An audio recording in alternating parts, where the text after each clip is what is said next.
Testing, testing, 1, 2, testing, testing, 1, 2. We're testing the live stream now, making sure everything works. Testing, testing, 1, 2.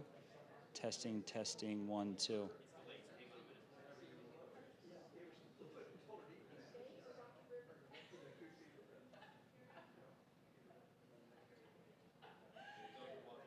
I'm walking up now, okay? So we'll know in a minute.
Good afternoon, everyone.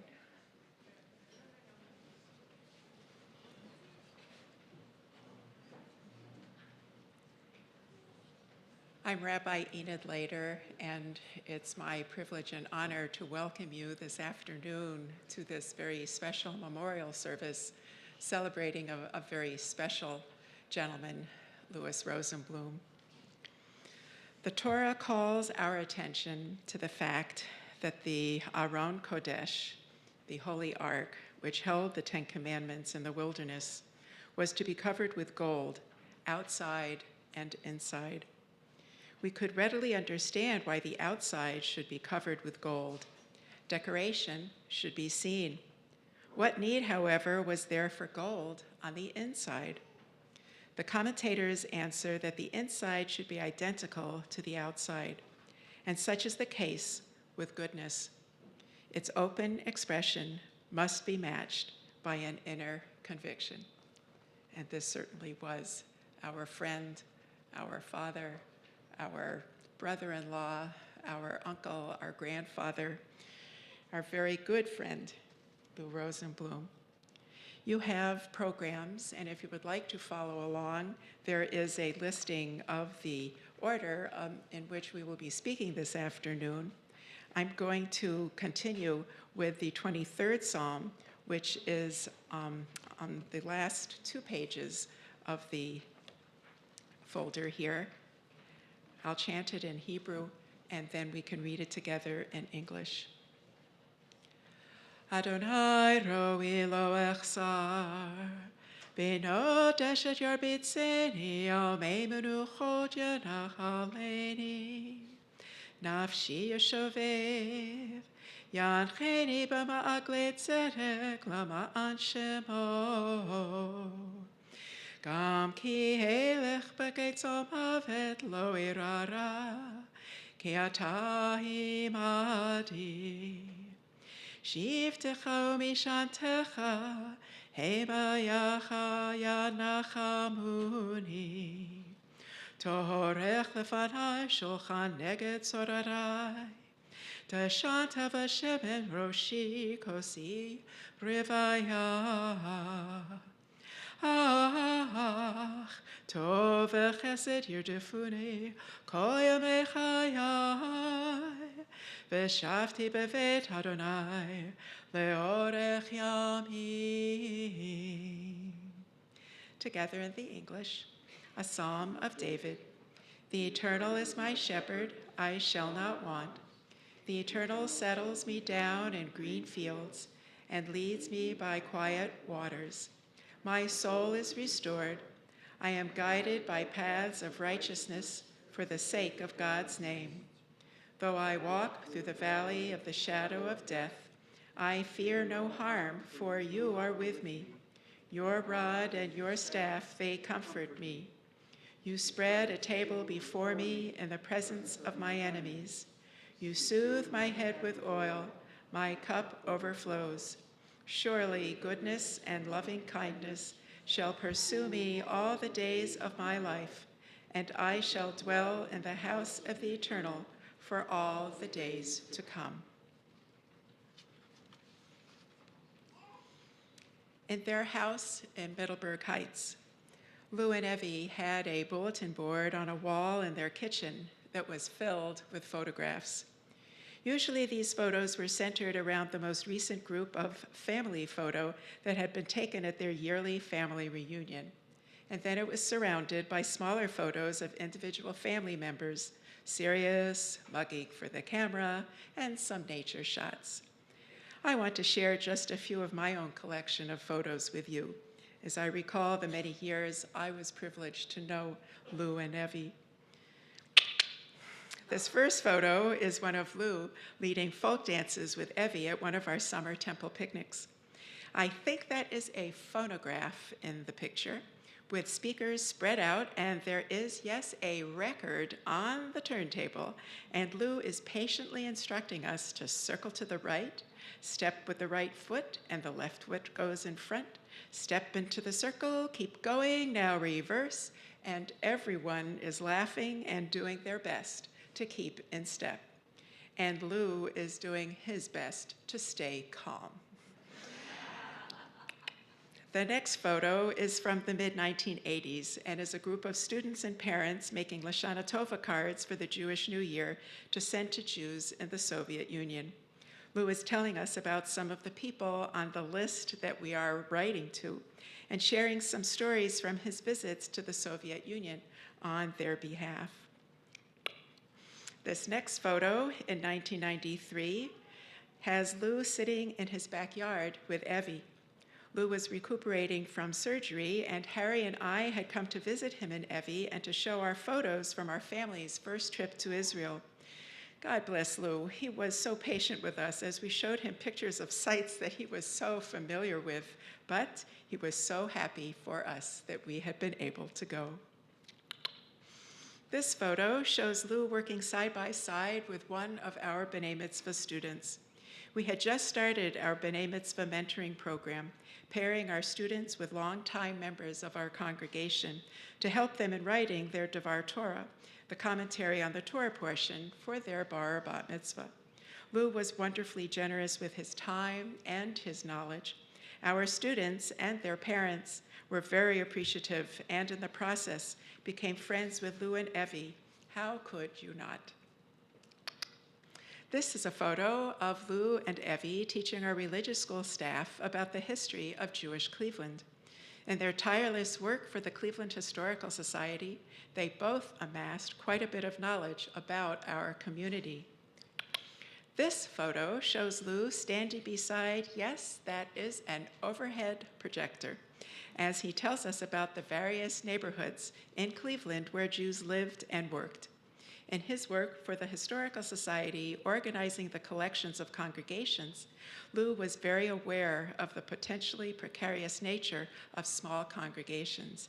And as he and Evie were part of the cohort of founders of Beth Israel the West Temple, he had firsthand knowledge and experience of the potentially precarious nature of a small congregation. He and Evie were amazing stewards of our congregation and our religious school. We are heirs to a very special gift, and we take the responsibility of keeping our congregation vibrant and strong very seriously. This last photo is a collage. It is made up of pictures of Lou and Evie at our family's celebrations. Here we are sitting at their table for Thanksgiving, and here they are sitting at our table for a Passover Seder. Here we are sitting on the back porch of their home, just talking and enjoying each other's company. Here's Lou setting off fireworks for the 4th of July. And here we are admiring the bird feeder arrangement that Lou crafted so that the squirrels could not get at the food. And here we are enjoying Lou's collection of dim sum he had made from scratch. And here, and here, and here. In Pirkei Avot, chapter 1, Mishnah 6, we learn, Aseh lecha rav uknei lecha chaver. Rabbi Yehoshua ben Parachia says, make for yourself a teacher and acquire for yourself a friend. I am so honored to be asked to share with you this afternoon words and memories about my teacher and my friend, Lou Rosenblum. Zichrono livracha, may his memory be for a blessing.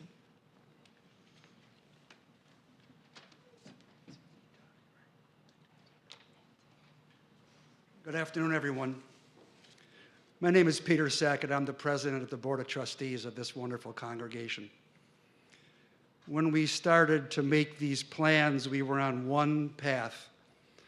And we all know what happens when you're on one path, you tend to veer to the other. And we veered into a second path thanks to the irrepressible, remarkable enthusiasm of one Arnie Berger, who came up with an idea that took us on an entirely different path. And then we led with Miriam Rosenblum, John Grabowski from the Western Reserve Historical Society, Debbie Klein from Federation, E.T. Gannon, and Kelly Fancone Hall from the Western Reserve Historical Society on an entirely different path that I'm going to explain to you now. So we planned what we might do, and then we planned what might happen if a miracle happened. we were thinking about talking about what happened through this gentleman's remarkable life. And then we thought, wow, if Arnie's group can pull this off, what will happen next? Thinking about how strong we've all been, how courageous we have been and we still are. Thinking about the wonderful things that happened just yesterday, today, and tomorrow.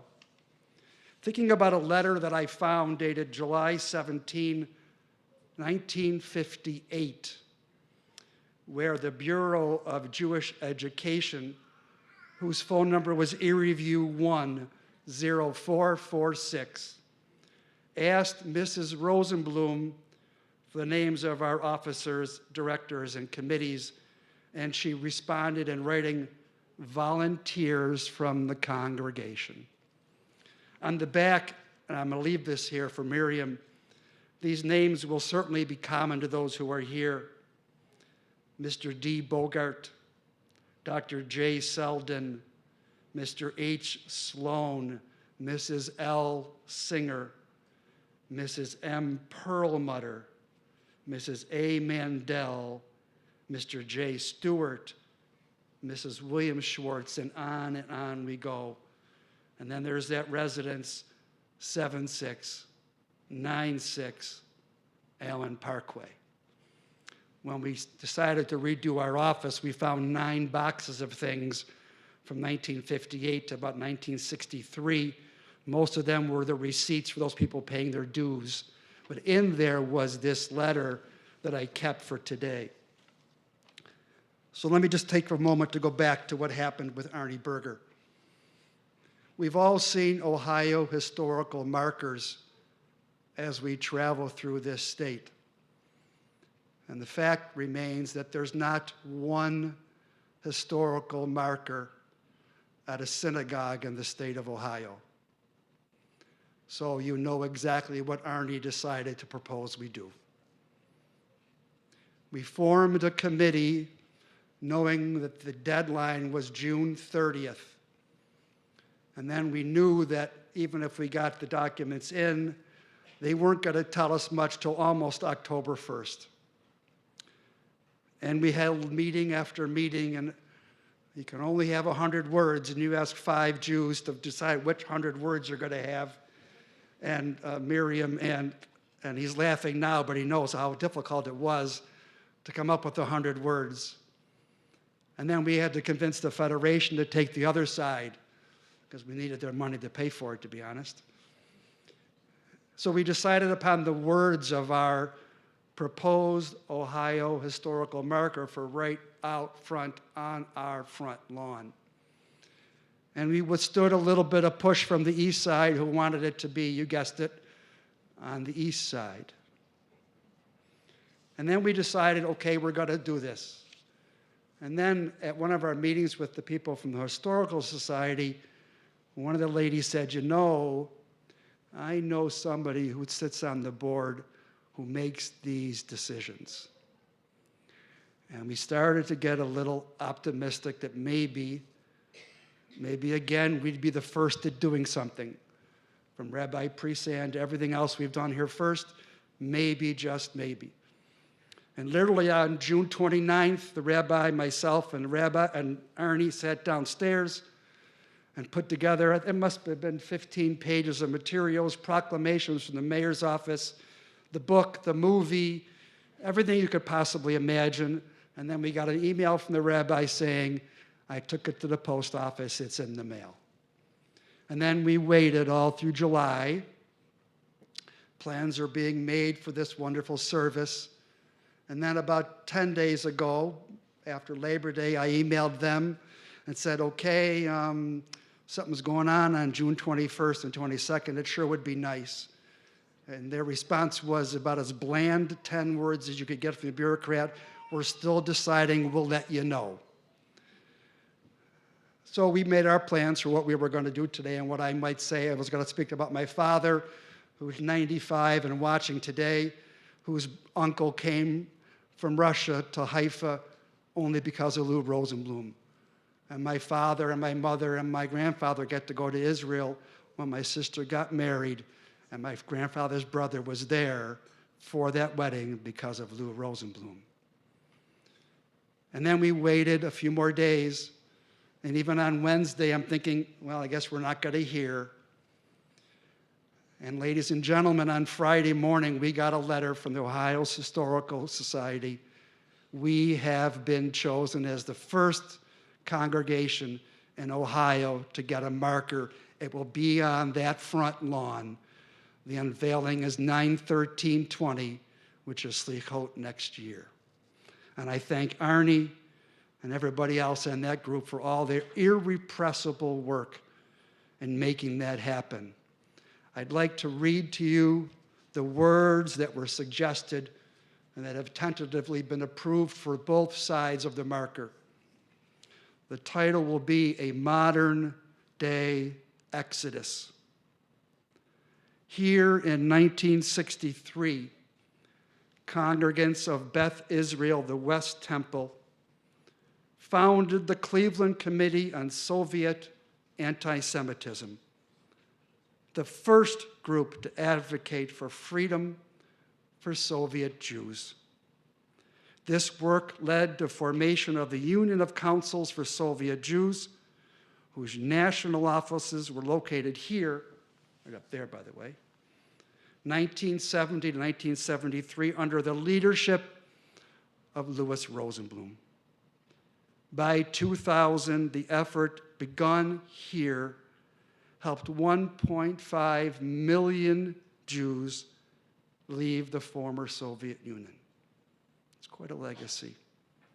The other side, by the Federation side, we'll call it that, will read, in a nationally recognized multi-year resettlement effort, the Jewish Federation of Cleveland, the Jewish Family Service Association, and other social agencies, schools, congregations, and thousands of volunteers helped more than 10,000 new Americans from the former Soviet Union find housing and education and employment. They and their children now live in freedom, enriching our region. Thank you very much.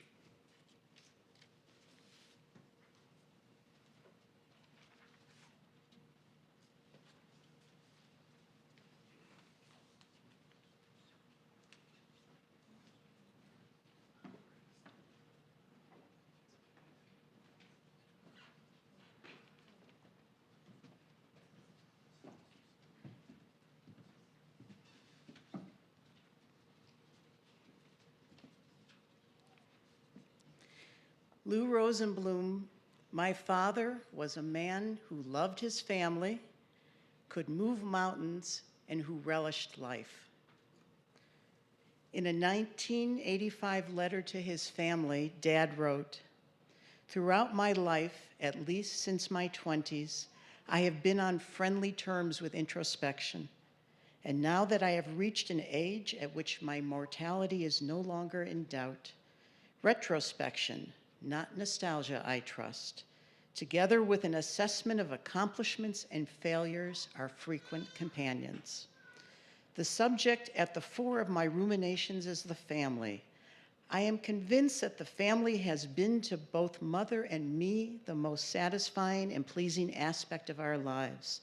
It has been and continues to be our proudest accomplishment and good fortune."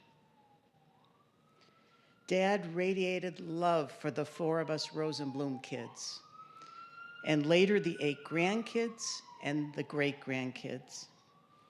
Case in point, our entire immediate family, now numbering more than 20, gathers every summer for nearly 40 years now, somewhere in the US, where we spend and even survive a whole week together under the same roof. In that 1985 letter, Dad anticipated the coming summer reunion with a request that was classic Dad. He said, "As official photographer of the occasion, I have a special pleading. Let's have a little more color and pizzazz in the outfits we wear for the annual family portrait. More clown pants, think pink and green plaid pants. Exotica and bizarrerie is desired." The family reciprocated Dad's profound love and feel blessed to have had him with us for so many years. I personally was honored to have been able to return some of his love in the past 7 years as Dad and Mom became immigrants to Boston. After the end of their first year in Boston when Mom passed away, Dad was able to continue to live his life to the fullest for as long as he physically could. I would not have traded these years for anything. I enjoyed being his personal secretary, research assistant, and editor, enabling him to remain in touch with family, friends, and colleagues, to continue speaking and writing, and to navigate the challenges of daily life. I wish you could have all seen the joy on his face as he watched the antics of his great-grandchildren and basked in the warmth of his family. Dad's 30 years of research and leadership at NASA would have in itself been an incredible accomplishment. He developed fuel for space flight, then photovoltaic and electric battery technology for both space and earthbound uses. He helped put a man on the moon and alternative energy into our homes. Dad moved mountains. But Dad had a second job, equally historic. Simultaneous with his NASA career, Dad was doing this historic, groundbreaking work, fighting for the freedom of Jews in the Soviet Union. Dad's double life spanned 2 decades and a good chunk of our childhood. A shout out is due here to our mom of blessed memory, who kept hearth and home together during those years, enabling Dad to have the space to do his important work for the Jewish people. Accompanying Dad as he fought to move the mountain that was Soviet repression of Jews led to my own involvement and leadership in the Soviet Jewry movement. And then, one spring day, Dad introduced me to a fellow young activist who would become my husband.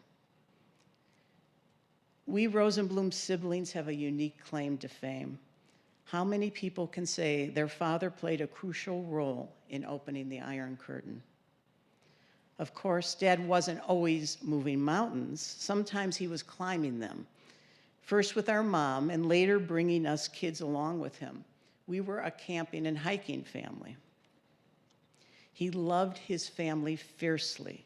He moved mountains, but above all, Dad relished life. He had countless passions and interests and plunged into each one with contagious enthusiasm and the focus and intensity of a scientist. Scholar Dad loved to delve deeply into every subject he pursued, from the intricacies of the Hebrew language to the vagaries of the Soviet Penal Code. Outdoor Dad loved wilderness hiking, canoeing, skiing, and sailing on his beloved boat, the Kugelhead.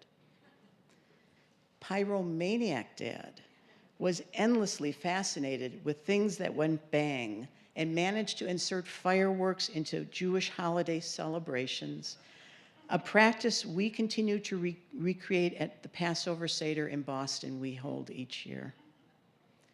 Birding Dad would gather the right equipment and plan trips for he and Mom to see their favorite creatures and eventually design the perfect squirrel-proof bird feeder. Farmer Dad brought forth 300 ears of corn each year from his garden and shipped entirely homegrown sauces in sealed bags to his children. Iron Chef Dad traded secrets with chefs at Chinese restaurants and catered our wedding.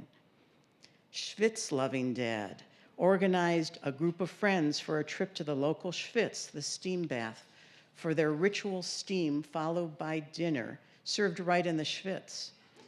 Then he'd come home to tell us kids when we were little what really happened at the Schwitz.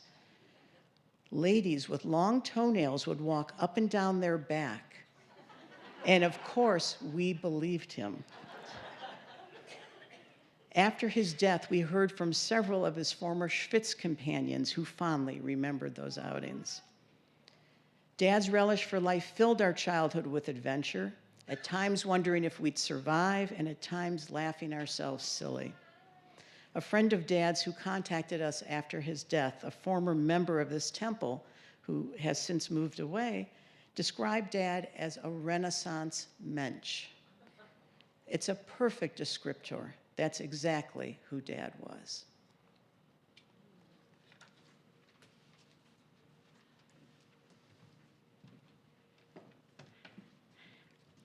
It is so wonderful to be here today with all of you, and I have here sisters and brothers, and I have cousins and aunts and nephews and nieces, and also I'm so glad to have my husband with me, and also my son and my granddaughter. I want to mention that my son just had a new baby on Wednesday, and that baby was named Arlo Lewis for his grandfather. I'm also so pleased to be here at the temple, a place that was a second home to me all the years I was growing up, and a second home to everyone in the family. Our parents were so involved in here, in this synagogue, and it's just so wonderful too to see so much that hasn't changed too, all the little touches. I've always, such a warm and inviting and nice informal kind of place. I like that.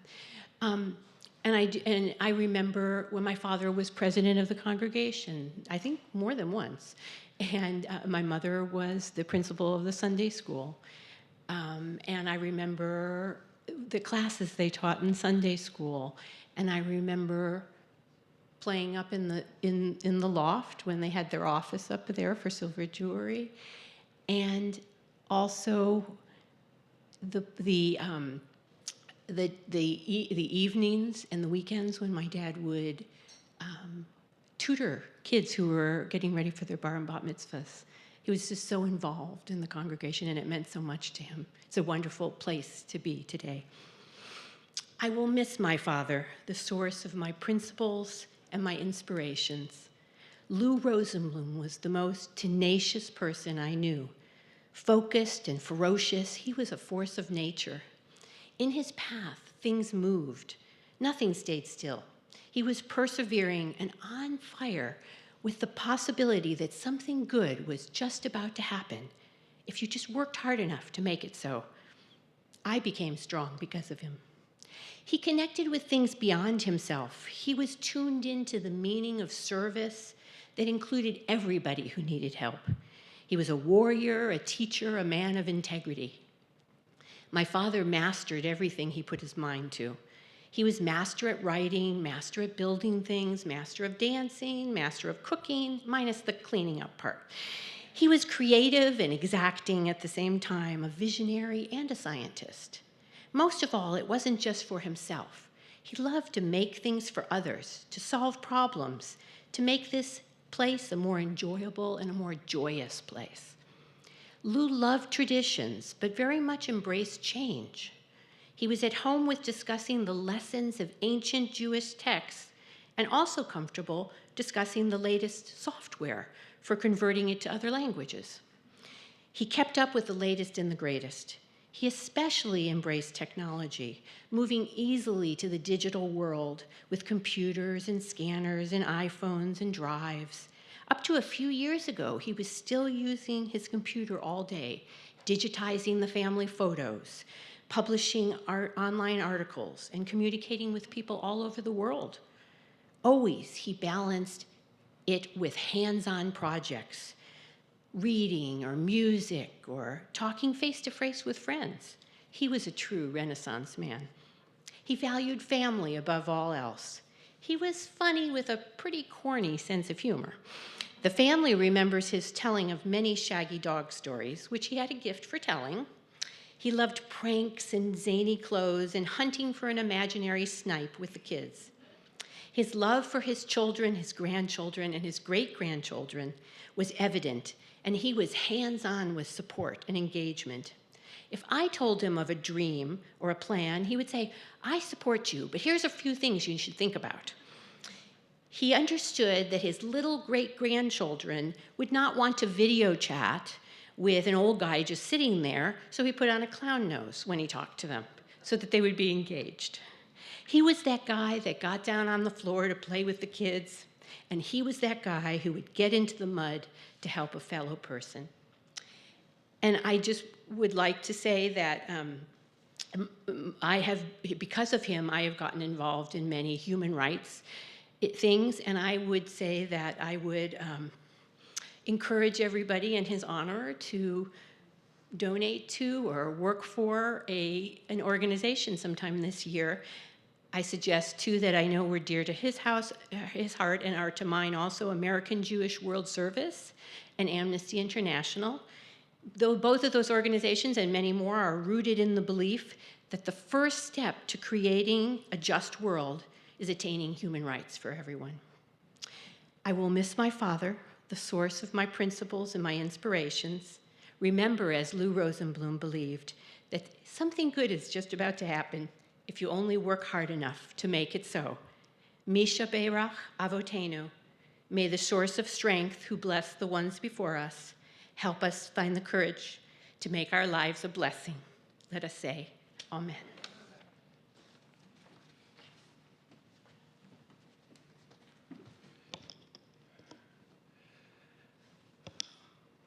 Hello, everyone. Like Diane, it's really nice to return to Beth Israel, where I grew up, and it always will feel like home to me. I haven't lived in Cleveland full-time for, I think, almost 40 years now, but it still feels like coming home.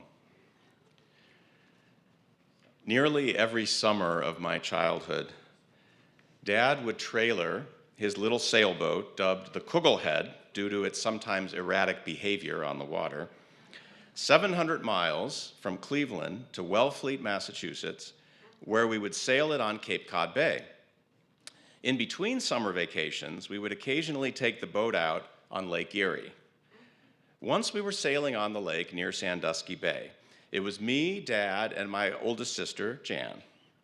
I must have been about 12 years old. As always seemed to happen on Lake Erie, a storm came out of nowhere, and we needed to get to shore quickly. Dad sprang into action, turned the boat around, and headed to the harbor. He was barking commands at us, most of which we were unable to execute because we didn't know what the hell we were doing.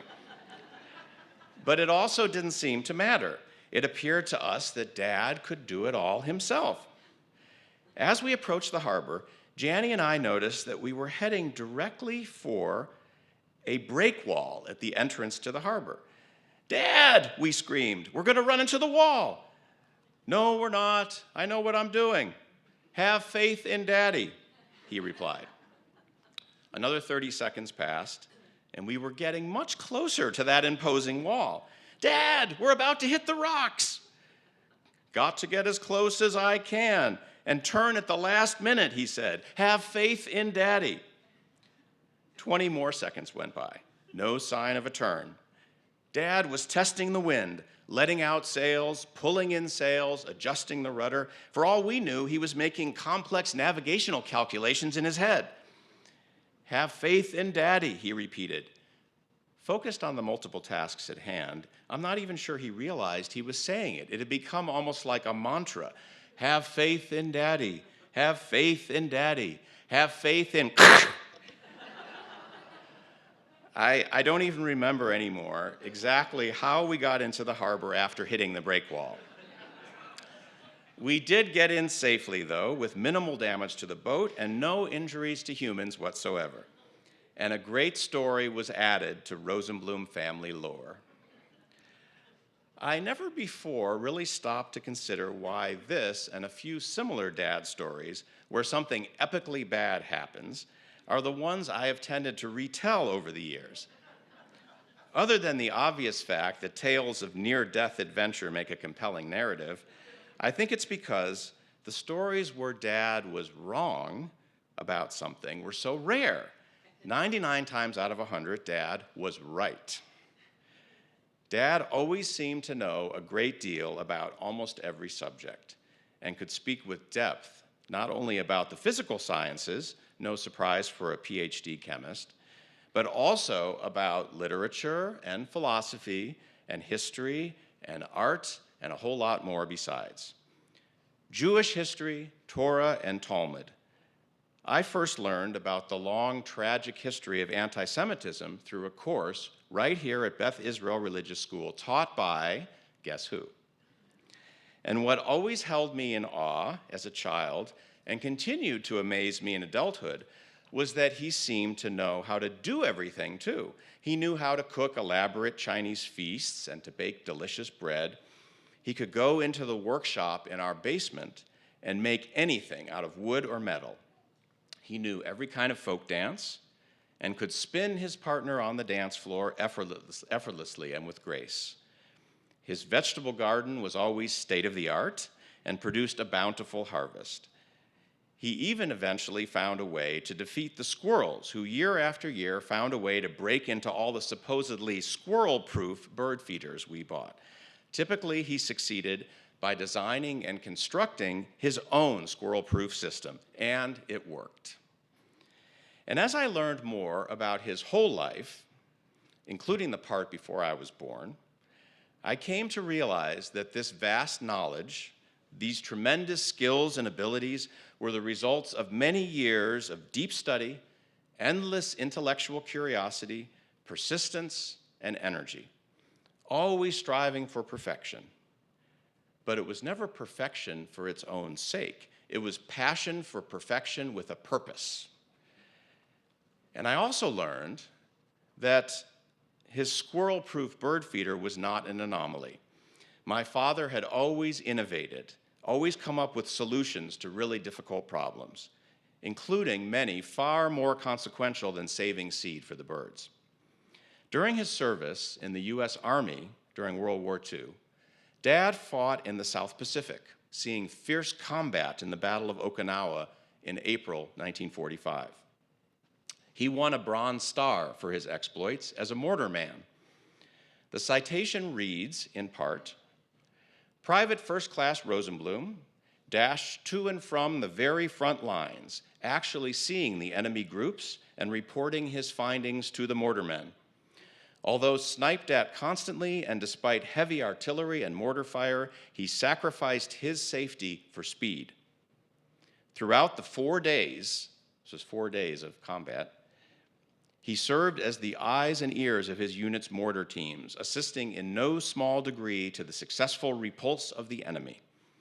Now, the story not told by the citation is that Private Rosenblum had developed a new method for targeting the mortars. As he put it, "Because I guess I had a mathematical mind and could conceptualize what was happening." His method allowed the mortars to be targeted and retargeted at night, which was almost always when the Japanese attacked. This pattern of coming up with original and groundbreaking solutions to difficult problems continued through the founding of Beth Israel, the creation of the grassroots Soviet Jewry movement, and the development of photovoltaic solar technology at NASA. To be clear, Lou Rosenblum achieved none of these things alone. Yes, he was often in a leadership role, but he was always the first to acknowledge that these successes were only possible through collaboration with many others. Many of them are here with us today who collaborated. Still, the hallmarks of a Lou Rosenblum project were on all of them. Outside-the-box thinking, creating something entirely original that does not rely on existing models or institutions, and always firmly grounded in reality. Practical and effective, all about results, and the kind of results that would benefit people or somehow make the world a healthier, fairer, more just place. Tikkun olam. That was Lou Rosenblum. Now, all this history can help you understand why I so deeply respected and admired my father, but none of them can really explain why I loved my father. For that, a few random and deeply felt memories. I am sitting on my father's lap in the screened-in porch in our house in Middleburg Heights. I must be 5 or 6 years old. We are each holding books. Me, a Tanakh, open to a chapter in Genesis. My dad, a biblical commentary. He is trying to explain something to me, maybe the creation story. I have no recollection of the lesson itself. What sticks with me is the feeling of being the center of his attention, being perched on his lap on a warm summer day, being completely enveloped by his thoughts and his love of learning. I am lying on my parents' bed. I must be 7 or 8 years old and am suffering the after effects of severe sunburn on my back from the previous day. The slow healing burn causes my skin to itch terribly. The discomfort is driving me crazy. After putting on some salve, Dad is stroking my back very softly, very gently, just the right amount to soothe the itch and relieve the pain. And he does the same thing every night for the next week. I am snuggling with my dad on the couch in our basement, probably age 11 or 12. We're watching Monty Python's Flying Circus, which has just started being shown on American television, on PBS. The humor is unlike anything I've ever seen, absurd, witty, and very British. Dad is laughing harder than me, probably because he understands a lot more of the satire than I do. I love watching him laugh. I am kneeling in the dirt in my dad's vegetable garden. He is showing me how to plant the corn, dropping a few seed kernels into the hole I've dug with my spade, adding a spade full of fertilizer, covering up the hole with a mound of loose clay. It's all very precise, and it all makes sense. I think about how delicious the corn is going to taste when we harvest it in about 2 months. The soil is warm and crumbles in my hands. Dad smiles when I finish the row. And since I started with sailing, it's only fitting that I end there too. Dad and I are on the Kugelhead together, sailing through Wellfleet Harbor, headed for Cape Cod Bay. I must be about 14. Now that I'm a bit older, he is really trying to teach me some of the finer points of sailing. We're on a close reach, making good speed. There is a steady breeze. Lots of tension in the centerboard and the rudder. Dad hands me the rudder and tells me where to aim the boat. He sits back and stretches his legs. In my memory, anyway, he has a contented smile on his face. The horizon goes on forever. I will always love you, Dad, and I know you will always be with me.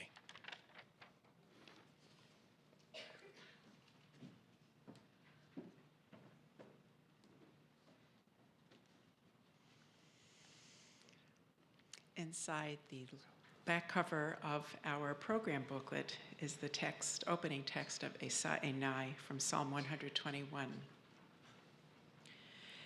Esa Enai el heharim me'ayin yavo ezri. Esa Enai el heharim me'ayin yavo ezri. Ezri me'im Adonai oseh shamayim v'haaretz. Ezri me'im Adonai oseh shamayim v'haaretz. Esa Enai el heharim me'ayin yavo ezri. Esa Enai el heharim me'ayin yavo ezri.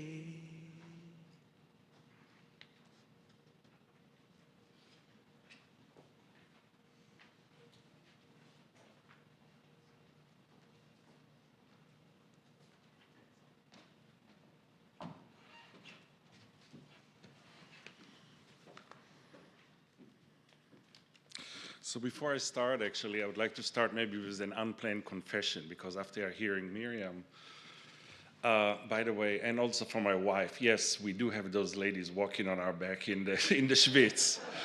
Now my wife knows why I still loved her. Lou got me into that, and I still loved her. But the second one is, you know, when you, again, and you hear all the stories, you realize how sometimes lucky you are without doing anything. And I guess in one sense, I'm so lucky to have known two people then. The first one I want to say is my father, who I left yesterday morning in Israel, who is 100. And he saved 860 souls out of the Nazis 2 weeks before the beginning of the Second World War by bringing them illegally on a ship to Tel Aviv, straight to Tel Aviv. And then to hear after that Lou also is responsible for even a much larger, it's a 1.5 million perhaps and more, as Peter said. And it's such an honor, you know, you kind of didn't do anything and you knew such two great people just there. So I was thinking about, actually I wrote a little bit, which is unusual, I didn't want to do a Shelley, which is to stand up and, I mean, extemporaneously, simply we have so much to say and I could stay here for half an hour on these stories, but I realized there are other people also, and there is the rest of the afternoon. And I was thinking about what to say about Lou over a long flight back from Israel yesterday. And then really I realized that the more you thought about describing the man, the more you realize it's kind of impossible to capture the complete Lou, you know, and that's why I guess several of us are here. So there is a lot of repetition, but also not, because all of us saw it a little bit differently. So after all, first of all, he was an entrepreneur, and I'm not saying it in the common sense, but he was the one that can make that word work even within the largest bureaucracy in the world. You know, I couldn't do it, I can tell you that. That's why I'm doing it outside, I guess. But he just kind of thought that it doesn't matter the size, it's just a matter of how you do it. And he did it in a way that was extremely successful. He was obviously an inventor of things that can make humanity and the environment work better and not worse. He was a gardener, as we heard. We used to have this asparagus in our backyard for several years, although this was proven clearly incompatible with young children. I don't know how he did it in your household. And then, of course, there was Lou, the organizer, the temple president, the politician in a good sense of the word. Heck, convincing temple volunteers to work together is truly like herding cats, and we do have those, and it's impossible to do. You know, you can't threaten them, you can't bribe them, you can't get what you want from them unless you bring on that charisma. And did I already mention charisma in Lou? I don't think anybody, so here we go. You're always going to hear some other words uniquely about Lou. So Lou certainly had lots of it, and you also need to convince him that your idea is really theirs, which he was so generous with his ideas. And he shared them.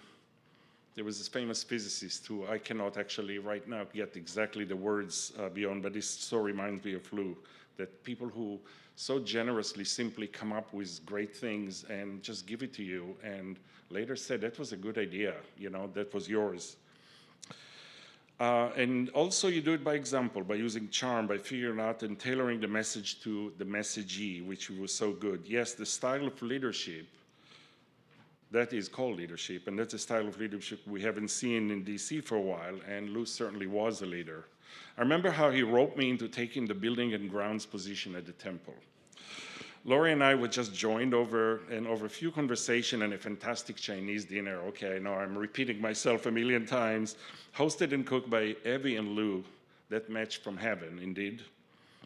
Oh, let me tell you about the aftermath dinner. Lori dragged the little kids and I to the main library downtown, where they had to fish out a recipe book Lou told Lori about, down from the archives.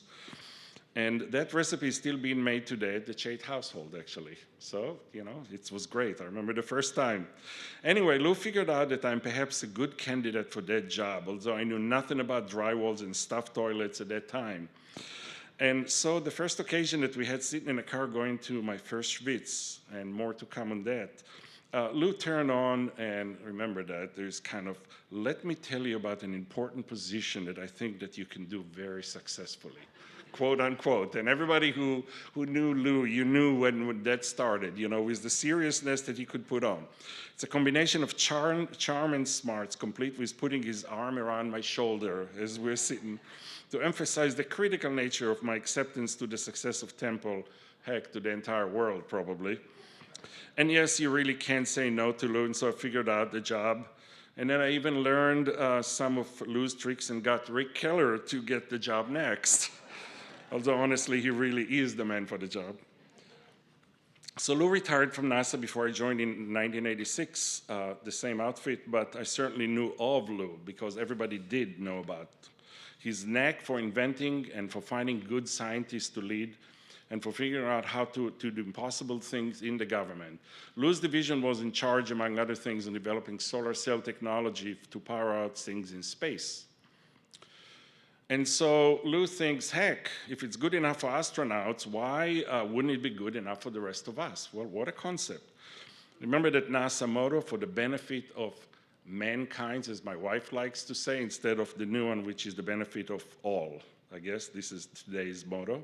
So what does Lou do next? He wanted to show to the rest of the world that we can actually live on solar energy. But instead of installing a couple of panels over his house, over the US Capitol, he goes on installing the first complete solar village in Africa, of course. Try to explain solar 50 years later to this president. I don't know, perhaps Lou could have made maybe this impossibility, although I don't know. And then, of course, there is Auschwitz. I still remember how Lou and Art Schwartz took me out there for the first time. By the way, that was a part of the charm offensive that evening to get his new building and grounds guy to say yes.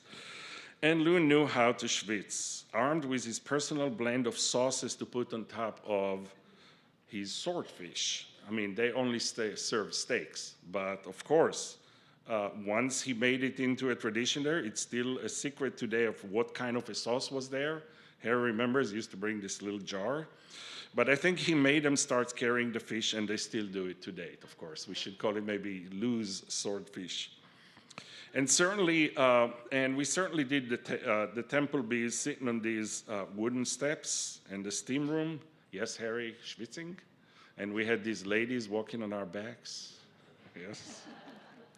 Believe that. And also discuss the politics of the day and the importance of focusing of what matters. And I cannot do his accent, his Brooklyn accent, you know, but it says, this one really doesn't matter. You know, he used to separate things from things that you should worry about and things that, well, you know, you should just let them go and that's okay. Always leaving you with this wise thought, and this is a key word here to remember. So finally, I think it's finally dawned on me that in this long flight from Israel, why so many people were invited to speak. Yes, I'm almost done, sorry.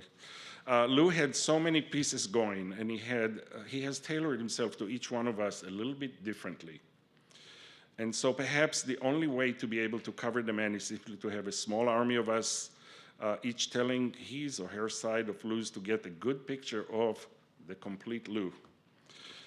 But I think that we can all agree on one thing that's threaded Lou's interaction with all of us. First and foremost, Lou was a mensch. A mensch in the real, unadulterated version of that word. Someone we can strive to be and hopefully be at least a part of because of the examples that he set.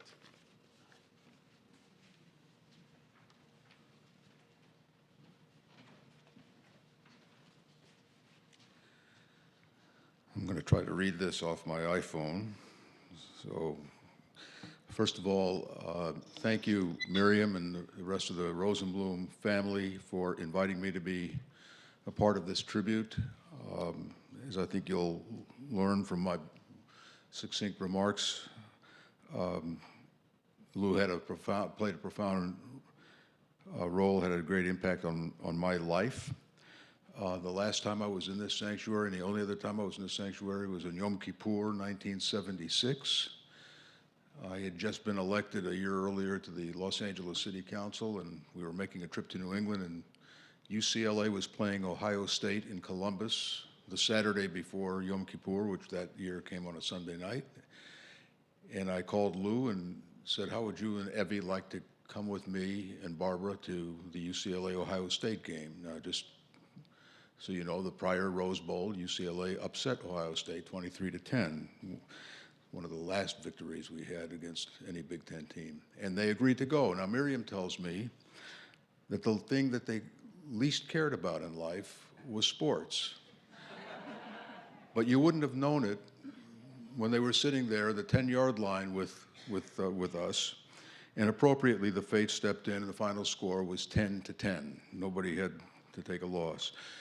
And I spent a very wonderful Yom Kippur here in this synagogue and at their home on Allen Parkway at that time. When I was growing up, my parents made sure that my sister and I knew about our roots, knew where our grandparents came from, where they were, where our aunts and uncles were, and why they couldn't come and visit us, those who remained behind the Iron Curtain. Like most relatives were able to visit, many of our relatives were not. When I had my bar mitzvah in 1961, I received a telegram from my aunts in the Ukraine, in Kharkov, and the telegram read, "Congratulations on your 13th birthday." And my father had to explain to me why they didn't use the term bar mitzvah in the telegram. And then it wasn't until I was given a button when I was in high school, a button to put on your shirt or on your coat that had emblazoned on it a shofar with the words Shomer Ani Anochi, Shomer Achi Anochi, I am my brother's keeper, and with the 4 little letters underneath the shofar that said CCSA. And that was my first introduction to the fact that you could actually do something about the plight of Soviet Jews, not just ruminate about them.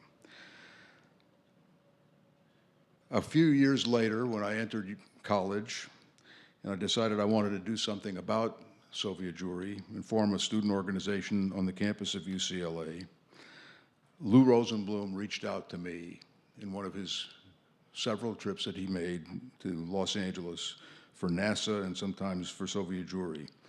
And he sought me out, and we sat in an apartment in Palms, a neighborhood in West Los Angeles, in the apartment of a young engineer at TRW by the name of Dan Golden, who later became the administrator of the National Aeronautics and Space Administration.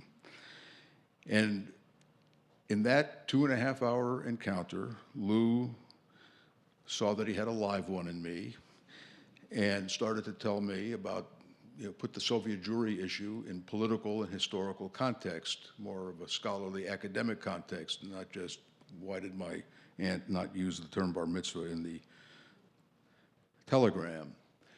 And he wrote me in and gave me some instruction about how to form an organization. And with my colleague in Los Angeles, a good friend of Lou's in those days, Cy Frumkin, we formed 2 organizations in LA, patterned after the Cleveland Council on Soviet Anti-Semitism, which was the first organization, as you heard, in the country that really was a grassroots-based operation to promote the issue of Soviet Jewry.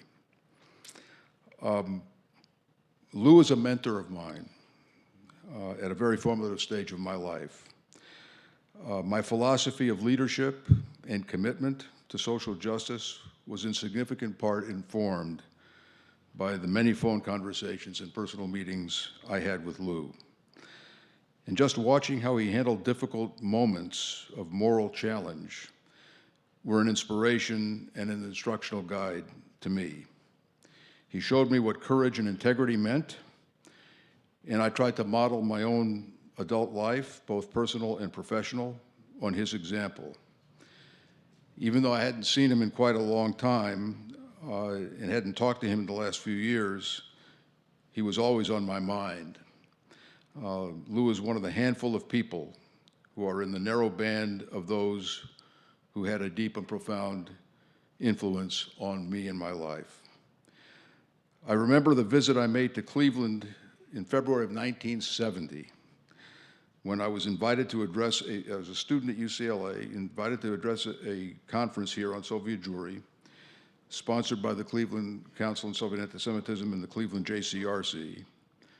And at that time, Lou and a number of his disciples, among them me and Cy, We're talking about forming a national organization of grassroots organizations called the Union of Councils for Soviet Jews, something that was an anathema to the Jewish establishment, to the organized Jewish community, to the Israeli government, the whole 9 yards. This was the worst thing since the slavery in Egypt.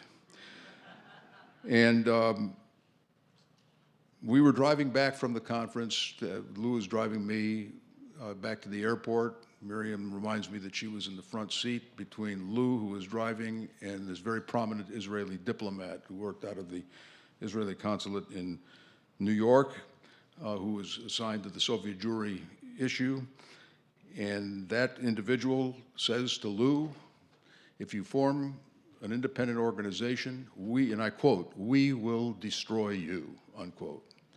Now imagine what this 22-year-old kid, 21-year-old kid, grew up in the Habonim labor Zionist movement. Golda Meir was my idol, among others, listening to an prominent Israeli diplomat saying, we will destroy you because you don't think the organized Jewish community is active enough.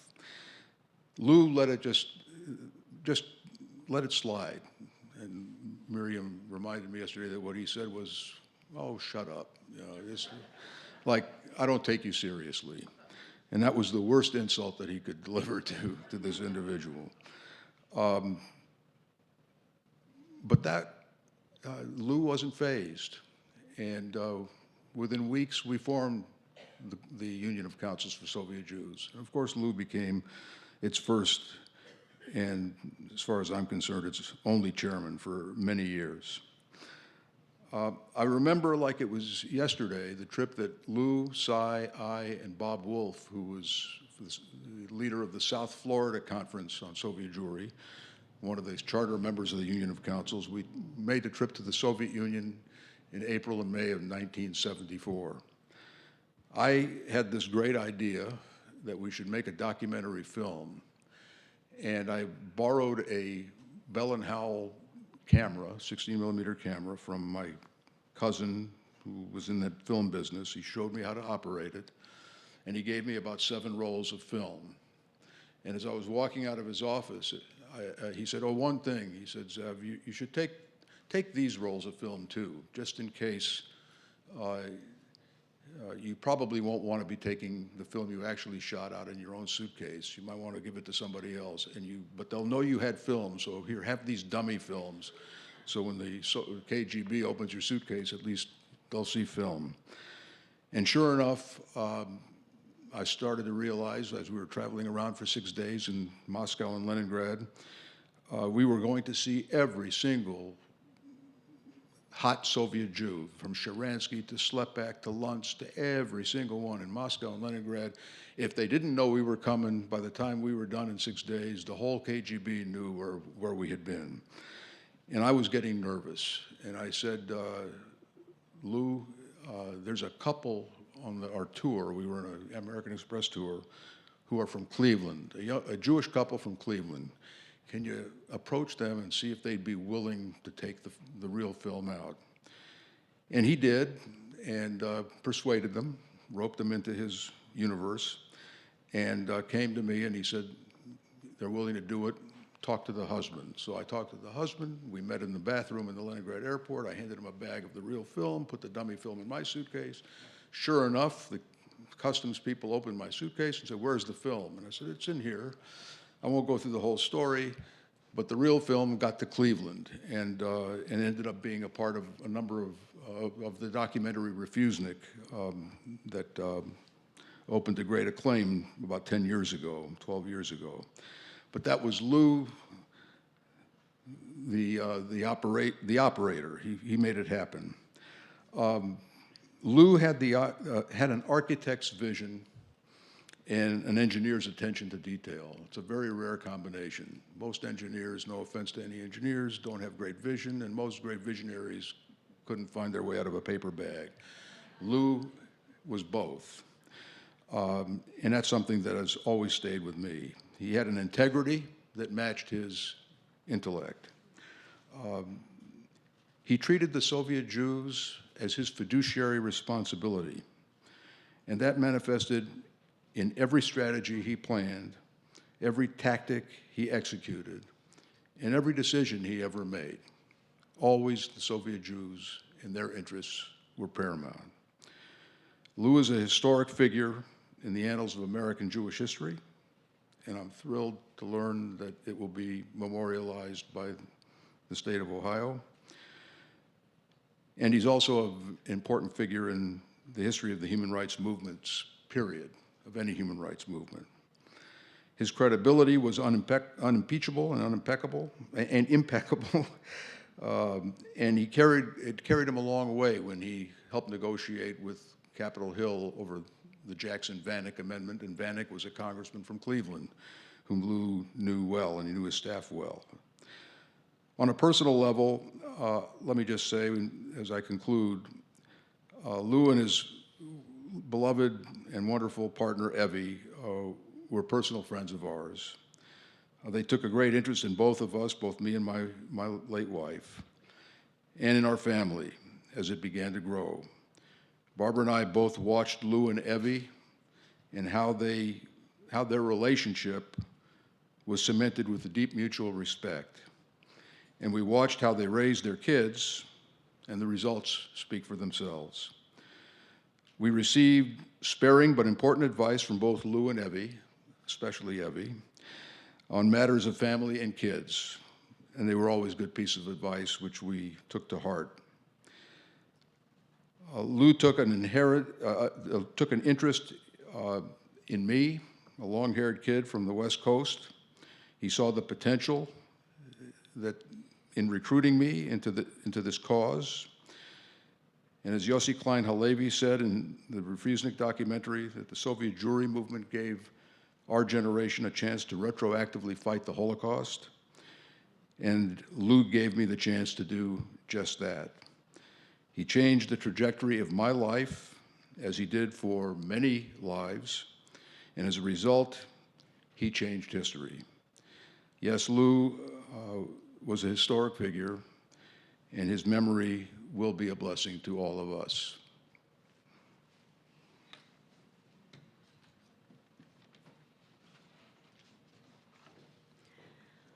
Hello, my name is Etty Ganin, and I'm one of these former Soviet Jews that are the beneficiaries of Lou's work and wisdom. And he was a truly heroic figure for us. I'm so privileged that I was able to meet him when I got to Cleveland, and that was just several years ago, but I still think that that was a blessing for me and for all of us. There are quite a few former Soviet Jews in this room who came to pay tribute to Lou, and thank you, Miriam, for inviting me to speak on behalf of these Jews. So I was raised in Kishinev and studied physics in Leningrad in the late 60s, when we were fortunate enough to become a part of a nascent and clandestine movement of reawakening of the Jewish spirit. Until then, I had no idea about what it means being Jewish and barely knew that State of Israel exists. But I was fortunate to become a part of the group that was called, by Soviets, we were called Zionist group.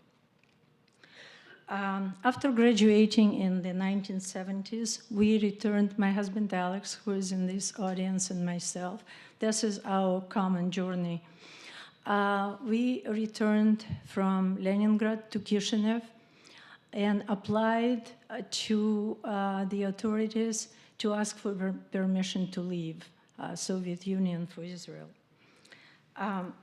We didn't get the permission for 2 long years. Instead, we were exposed to threats and humiliations in the workplace. KGB agents were following us. Our phones were bugged. In short, danger and tension were in the air. Luckily, we were young enough and idealistic enough to overcome this constant sense of danger. In the summer of 1971, one of the infamous anti-Zionist show trials took place in Kishinev. This was, there were in the summer in 1971 and 72, there were 4 trials in quick succession, 2 trials in Leningrad, 1 in Kishinev, and 1 in Riga. And we were minor players in this saga, but this, at least my personal, recollections.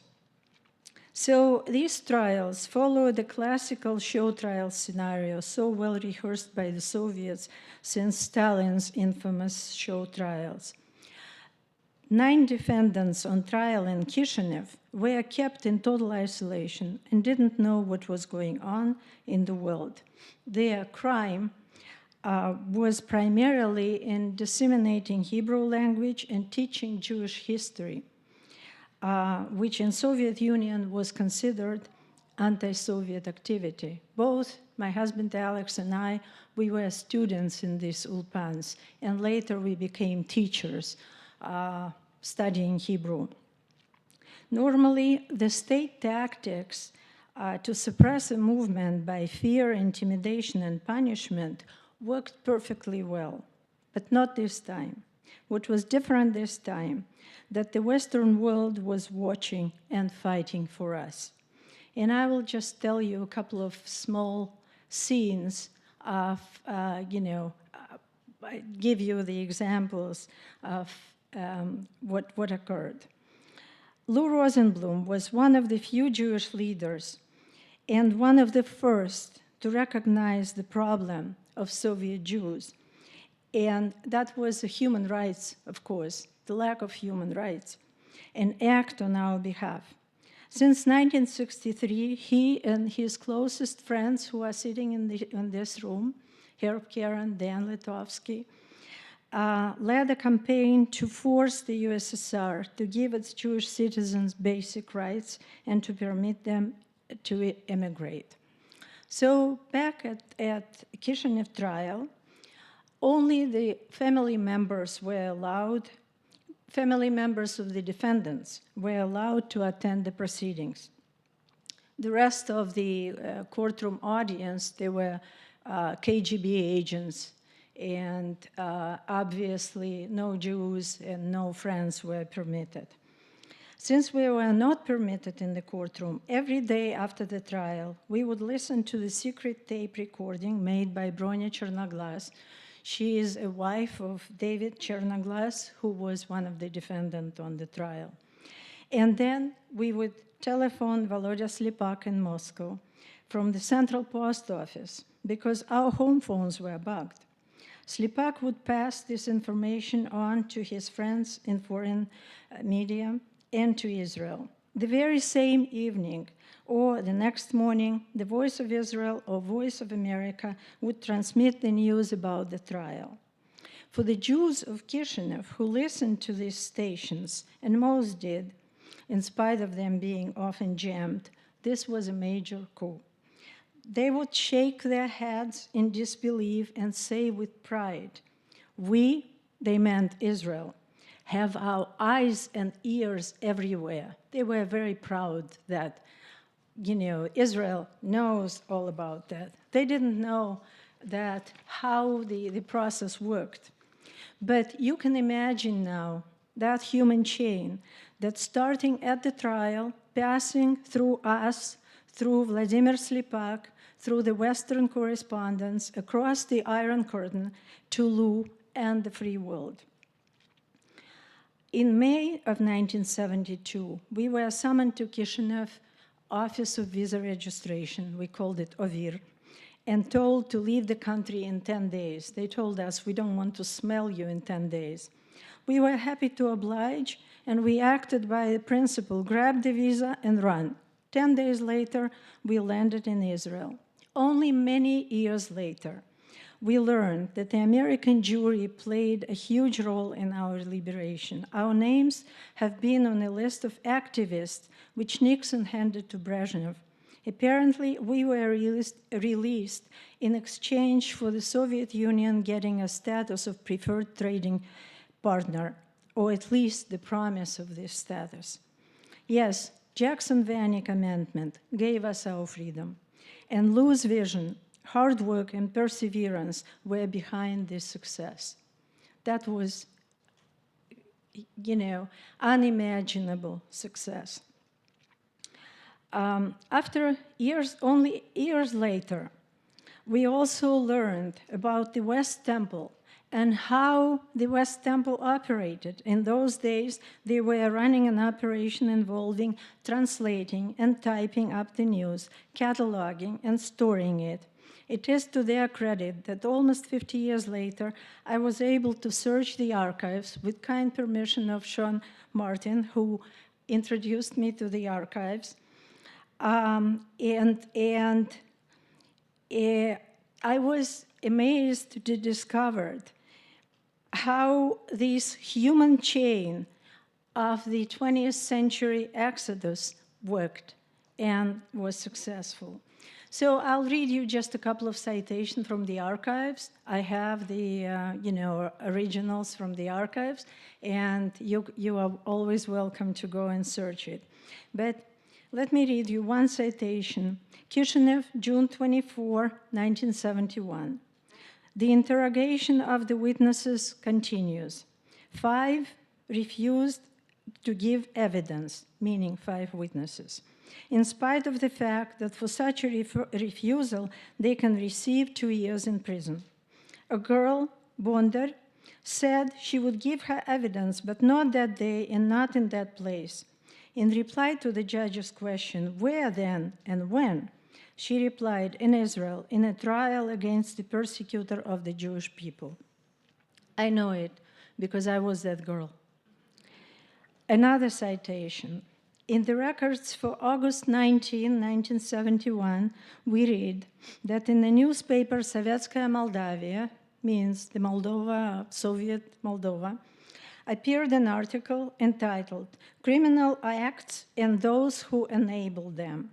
The article went on to say that the prosecutor asked that the 5 who refused to testify be charged and names them: Tregerman, Waxman, Dorman, Zhenin, and Bonder. The 2 of these 5 names are here in the room. It's Alex and I today. And we are obviously very fortunate.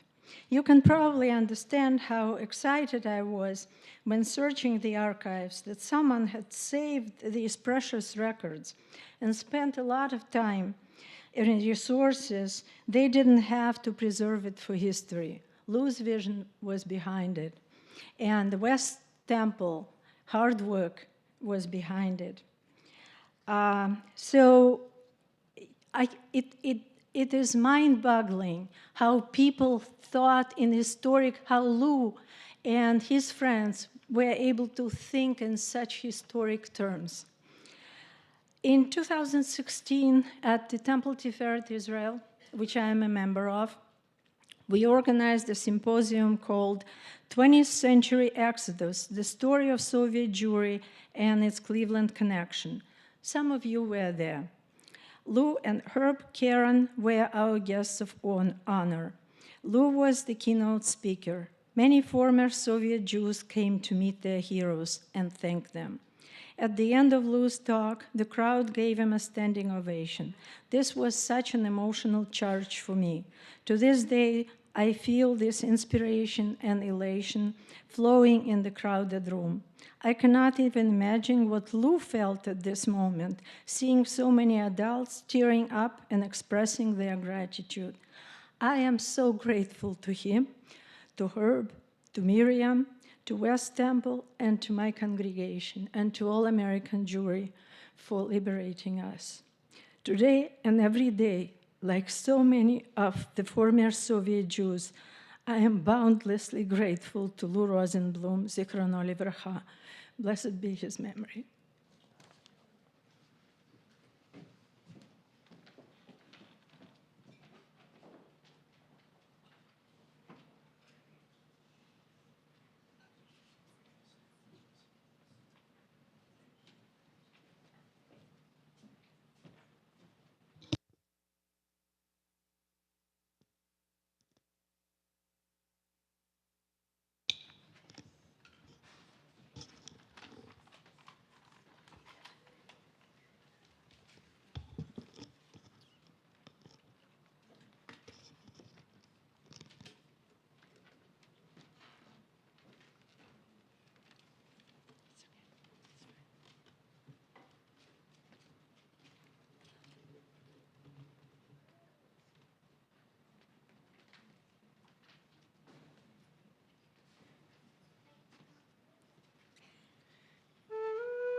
Oh God, we see life as through windows that open on eternity.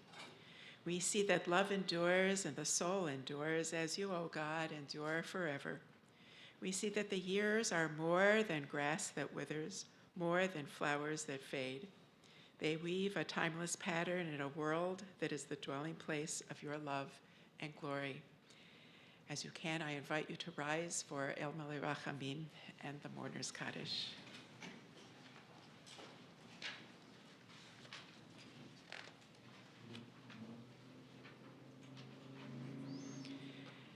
El Malei Rachamim Shochet Bamromim Hamatzeh Menucha Nechol Nahar Tachat Kanfei HaShechina Im Kadoshim Tohorim Kazohar Harachim Azhirim Et Nishmat Levi ben Yehuda v'Miriam Shahalach le'olamo Ba'al harachamim Yastirechu b'seter kanafav le'olamim B'yitzror ha'chayim Et nishmato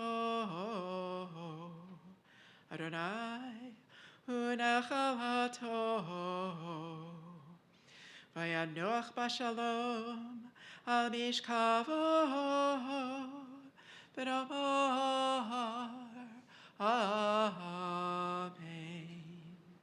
Compassionate God, eternal Spirit of the universe, grant perfect rest in your sheltering presence to our beloved Lou, who has entered eternity. O God of mercy, let him find refuge in your eternal presence, and let his soul be bound up in the bond of everlasting life. God, you are his inheritance. May he rest in peace, and let us say, Amen. May the love and eternal connection of our souls give us strength as we turn to recite the words hallowed by time. Sanctifying the name of God, we honor the memory of our dear Lou with the words of the Kaddish. Yitgadal v'yitkadash shemei Rabbah, v'alma tivarach evutei v'yamlich malchutei, v'chayechon v'yomechon, v'chayei techol beit Yisrael, ba'galau v'izman kari v'maru, Amen. Yehei shemei Rabbah mevorach leolam olamei olmaya. Yitbarach v'yishtabach v'yitpa'ar v'yitromam v'yitnaseh. V'yet hadar, v'yet aleh, v'yet alal, shemei t'kudasha b'rechu.